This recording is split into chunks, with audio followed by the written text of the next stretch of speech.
Oh!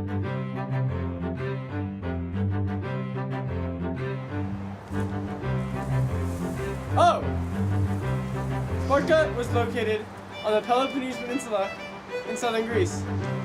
Politically, Sparta was organized as an oligarchy.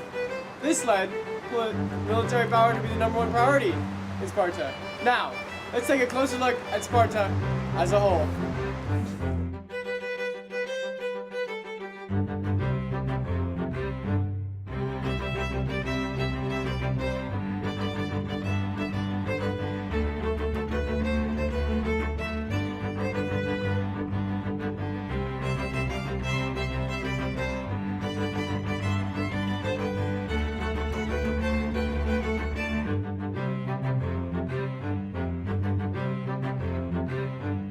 The city-state of Sparta was located on the Peloponnesian Peninsula in southern Greece. Now, this terrain was that of a rocky origin, and as such, affected crop growing greatly. Now, Sparta being an inland civilization, they didn't have a great trade or navy base. The area around the city-state of Sparta, the plateau east of the Taygetos Mountains, is often referred to as Laconia. This term is often used to describe all the land under direct control of the Spartans, including Messenia.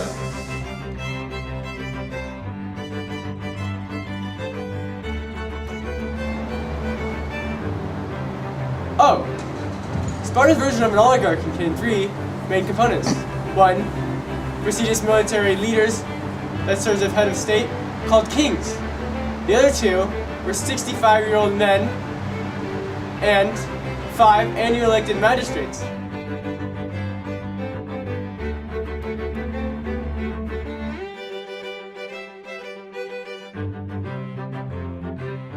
All other concerns in Sparta.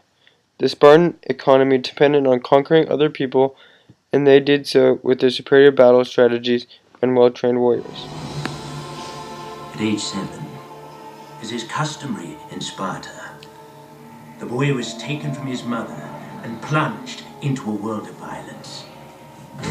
Manufactured by 300 years of Spartan warrior society to create the finest soldiers the world has ever known. The Agoge, as it's called, forces the boy to fight, starves them, forces them to steal, and if necessary, to kill. The Spartans locked shields in a way that resembled the scales of a reptile. Behind the front line of shields and spears, the rest of the men were waiting to push the Spartans in front forward. The pushing motion counteracted the enemy's rushing forces and strengthened the wall of soldiers. The Spartans wore a custom-made bronze breastplate. In addition to this body armor, Spartans wore helmets with horsehairs attached. These helmets were meant to intimidate and scare the enemy. The main weapon in the Spartan army was the hoplon shield and the spear. The relationship between established Spartan males and the new trainees was that of a sexual orientation. They would often engage in sexual actions in order to build trust and strong bonds in order to die for each other on the battlefield. Adulthood in Sparta was reached at the age of 18. At the age of 20, men were eligible for military service, and at the age of 30, they were able to get married. Military duty lasted until the age of 60, although older ages have been recorded serving in times of peril.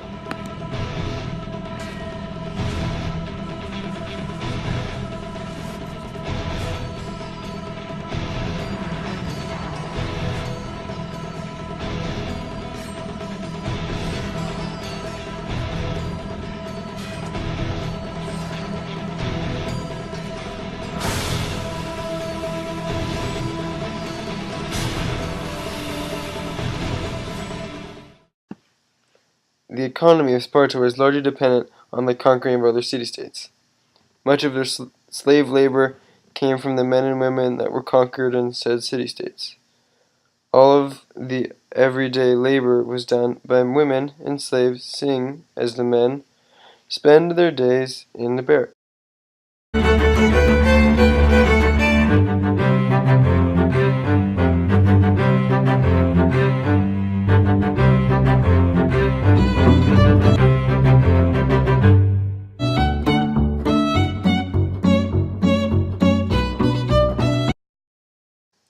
The status of women in Sparta are much like the men. They are also trained to be skilled fighters, trained to lie, kill, and fight. They are to help the men with cooking and work. Like most societies, the women did household chores. The Spartan political structure was very interesting. It was designed to maintain Sparta's militaristic culture.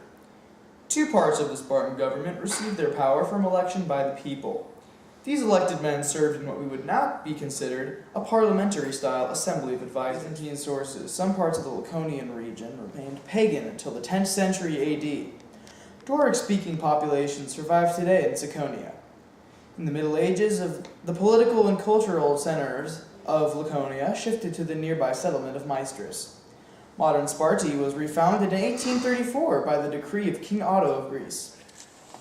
Oh, as you can see, Sparta, as a city-state, had a deep and rich cultural background. The people of Sparta lived very unique lives. They prospered and they suffered. They conquered, but they fell.